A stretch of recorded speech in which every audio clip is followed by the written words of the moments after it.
I watched the film. I really, really liked it. It was one of those films, uh, like when you're just after you've watched it once or even not, like you're sitting on the couch and flipping through shows, and it comes on, and you just immediately like sucked in. It's like a comfy blanket. That's what we wanted from the get-go. We were like, we want to make an old school rom-com from the 90s. That's what we want to do. Because they don't make those movies anymore, sadly. Like, as you know, with the shifting tides in our business, sort of, getting more internationally driven, and that pushes comedy to the side, and it relegates it to like some, it's just not a global export because culturally comedy is so specific, and unfortunately that means we see less and less of them, which I hope the pendulum will swing back, because my god, do we ever need to laugh now more than ever? It's just so Right. bleak right now, the world.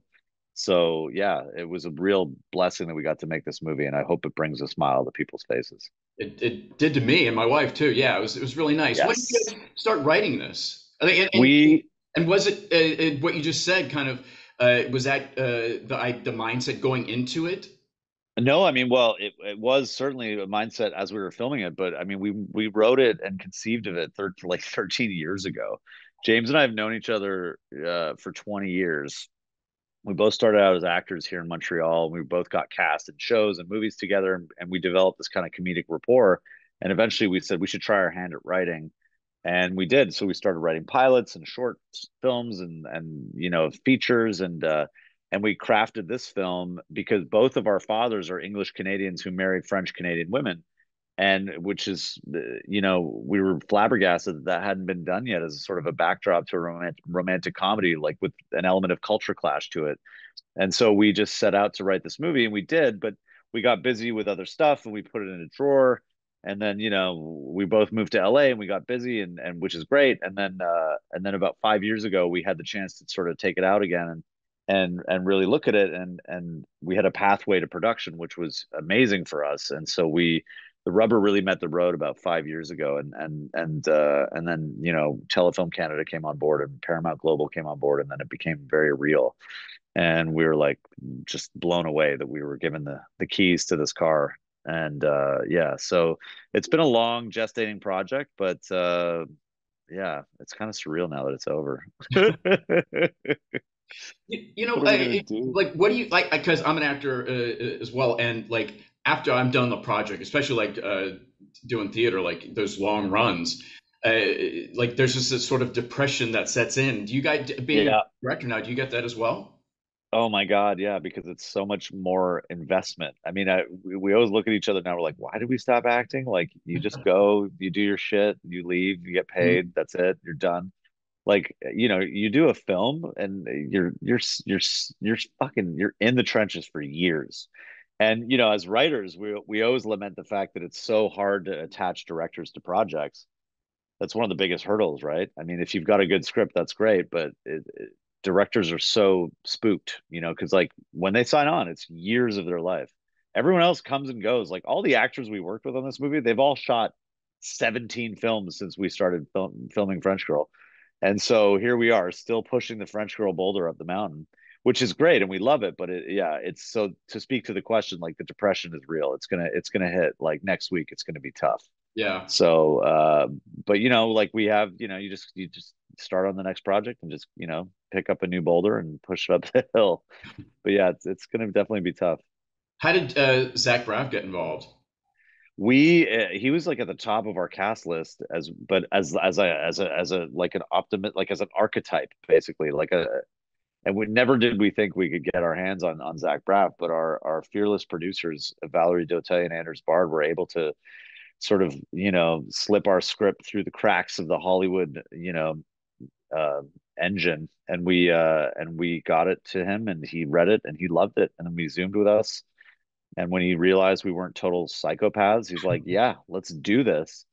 And it was a blessing, man, because, well, A, he's a comedic ninja, but B, to have our lead guy also be a super talented filmmaker in his own right, was amazing to have that presence on set, just as a sort of a spiritual brother.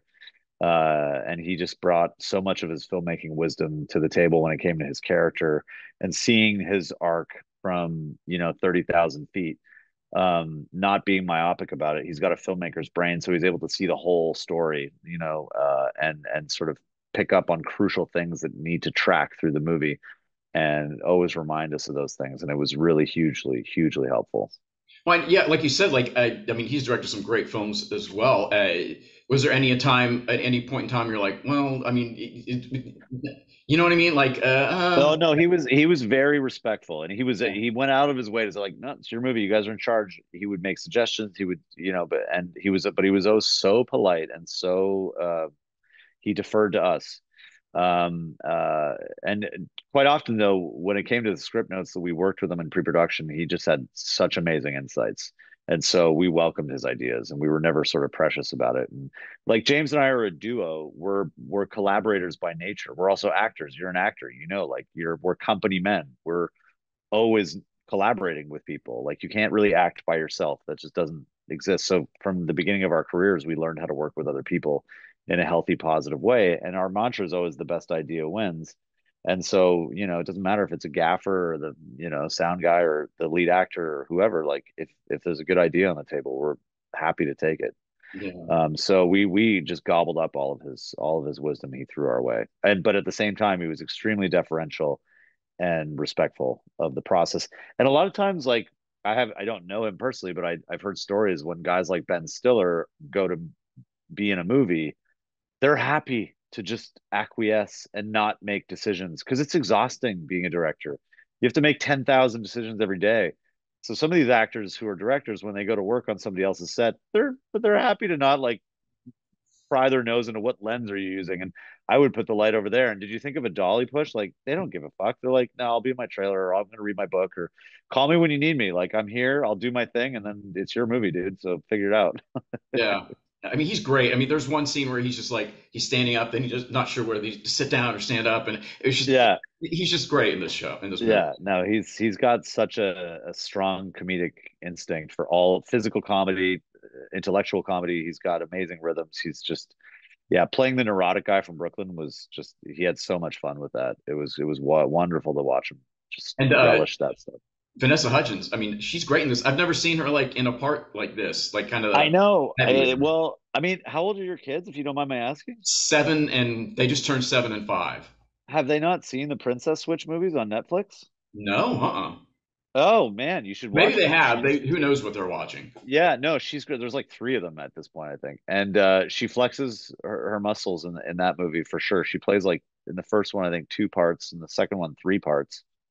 Um, and so but you're right. She's not largely known outside of those movies, as far as I know, for like comedy. And again, I think it speaks to her talent as a musician. She has a musician's brain, obviously, but that translates really well to comedy because it's about timing, it's about rhythm, and like she just crushed it. She's also open. She's open. She has no ego. She'll try anything. And as a director, that's the biggest gift you could ask for. Like our job is to set up just a safe environment where people could play, and we encourage that. Again, with an acting background, like that's what we want. And she is so playful, and so I hope that she does more comedy. She's really good at it, and so yeah. But it was a dream to work with her. Fantastic. You kind of mentioned this, but I've worked with a couple of directors who have been actors, and man, it's just the feel on set sometimes is just totally different. It's like more of like a nurturing, not like it's like a hurry up and go go go, but it's still like Yeah, you know, like it's I got it's your it's back, I it's got your it's back, kind of like that. yeah, there's a sense of protection. Like let's carve out the time and let's not rush. Yes, we're on a schedule. Yes, time is money, but when it comes time to like asking for that extra take, an actor who's a director who's an actor is far more likely to say, yeah, yeah, let's do one more. And we know the agony. We know you're putting yourself out there, and it's so frustrating when you work so hard, you prepare all this work that you do to build this character, and then you get like 1.5 takes, and then it's over. You're like, oh man. And so we know that what that pain feels like innately, and our process is always to carve out as much time in the schedule for takes, and to make that space available for the actors to explore and to play. And sometimes that came at the expense of some other shots that we wanted to do, but look, if you don't have the performances, it doesn't matter how fancy your shots are. Like your movie's going to suck. So, Mhm. especially in a comedy like this, you need to have the performances. And if that means getting 6 takes instead of two, then do the 6 takes and forget your crane shot. Like that's not going to be the thing that's going to make people talk about your movie. It's the performances that matter, you know. So that was our guiding principle the whole way through. You said you kind of stopped acting, but was there any a moment like where you thought, let me play this like one line scene and just get to play with Zach Braff, you know? We did. Um, No, no. I think for this movie, we needed to be wholly focused behind the camera. We shoot our own pilots and we write stuff and develop TV. And occasionally we'll shoot our own pilot. Like we just did one this summer, and we're in right now in talks to get it to do the full series. And we're in that pilot, and we directed the pilot. And so we still act in that sense. And we can sort of flip on one both sides of the camera, but for our feature debut we really wanted to wholly be focused behind the camera, and that was just, I think we needed to give ourselves that mandate. We couldn't split our attention, and risk fucking it up, because you get one shot at a feature debut and they're very happy to say, yeah, never again. Hmm. We've been in movie jail before and it sucks. So yeah, we were like, let's not indulge. I don't care. Then there really wouldn't have been any roles that we could have taken, I think. And I'd rather, like, I don't know. I mean, in a way, have you ever directed? No, huh? In a way, you feel like you're performing because you're giving them ideas. You're like, oh, try it with this spin, and then to see somebody do it better than you probably could anyway is in a way more gratifying, and a better buzz, in a way. You're like, oh my God, they did that so much better than I could. But it was still like my idea to sort of do it with this spin or this bent. I don't know. It's weird. It's weird. But yeah, for us, it was just so important to just give our entire focus to being behind the camera so we wouldn't mess anything up, basically, because you risk splitting your attention, and that could be a little dangerous, I think. Since you guys are sort of both ends of the spectrum, acting and directing, when you guys now watch self tapes, uh, which I imagine is like a lot for you guys now, when casting, like what do you see on your end now that stands out to help out like actors? Like what kind of advice or anything that can you like pinpoint? You know what? I'll answer your question, but first I want to say that I really lament the fact that in-person casting is kind of going the way of the dodo. I think that sucks, because I think so much and it's weird to say that because our medium is on camera. You know what I mean? Like, you should, if you can't deliver in a clip, then why am I going to get swayed by you in the room? Like, that's false advertising almost. Like, I got to see what you can do on camera. But there's something about meeting an actor. It's really actually from the director's point of view, actually from both sides. Like, we did our casting in person for French Girl, except at the very onset. But most of the casting was done in person. Even through like the tail end of COVID, we were like, let's do it in person. If they're not comfortable, they can send a tape, but like we'll be in the room with masks and all that shit. It's really the period of directing between takes that I think is crucial and is so important, to be in the same room as someone, to feel their energy, to feel their emotions, to be able to meaningfully talk to them about where they went one left when they should maybe try and go right. Do you know what I mean? Like Yeah. that moment is so shitty over Zoom. It sucks. Or you don't even get to Zoom sometimes. It's just like send in a tape and then fingers crossed. And then you either never hear from them again, or they're flying you out to set, and that's great. But the moment of connection between a director and an actor in a room, that's part of the audition process, I think. Like, how is it to work with this person? Can they respond to direction? Am I giving good direction? Do they understand? It's also hearing the dialogue from a director writer's point of view in the room. Like, does this sound stilted? Is this like, so that's one thing. To answer your question, and by the way, I hope the pendulum swings back. To answer your question about like what to tell actors, I mean, God, I don't know. I'm still looking for advice on that front. It's it's it's I don't know, man. Zoom auditions are so hard, dude. It's so hard, as you know. It's just like somehow that's the other thing, is you can't break the ice on Zoom as easily as you could. I remember going into rooms, during pilot season, and You walk in and you're like, there's 15 people behind the table, and you're one of 200 people are going to see that day. But you walk in and there's like a weird stained couch in the corner, and you make a joke about it, and you're like, oh my god, is this like? And it immediately breaks the ice, and then everyone's like, oh, okay, good. Hmm. um Harder to do that on Zoom. What I will say, I guess, and this is tropey advice, but it's true, so it's bears repeating. um Casting is an agonizing process for everybody involved. Nobody likes it. It sucks. It's the only way to do it. It's the only way to do it. It sucks. It's uncomfortable. It's annoying. It's like very stilted and horrible. Um, However, I think what actors need to remember, and what I have taken from being on the other side of the table, is that whenever you walk in, they are hoping and praying that you are the choice. They want you to be the choice so that they can stop this madness, stop the process, cast it, and move on and get into production.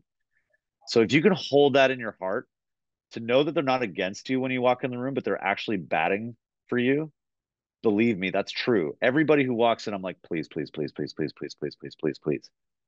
So that's a good thing to remember, I think, when you're walking in, because quite often you feel like it's you against the world. But man, are they on your side? Every room, that goes without saying. Every room. So I think that's something that's really important for actors to remember, because it takes a bit of the pressure off. And you're like, okay, they want me to shine. They want me to crush this. I should just crush it. Let me do that. That's what they want. That's what I want. Let's make everybody's lives easier, and let me just crush it. That's easier said than done, but it's worth remembering that everybody wants you to succeed when you walk in that room, if that makes sense. Yeah, totally. That was really nice. Appreciate that Yeah. that sentiment. So hey, man, I wish you all the success. I thought it was really good. I liked it a lot. Thanks, dude. I Yeah, appreciate it, man. Yeah. yeah, Thanks, Lance. I appreciate you taking the time. yeah. Really You too, meaningful. man. Thank you so much, and I hope to talk to you again soon. Absolutely, man. Have a great day.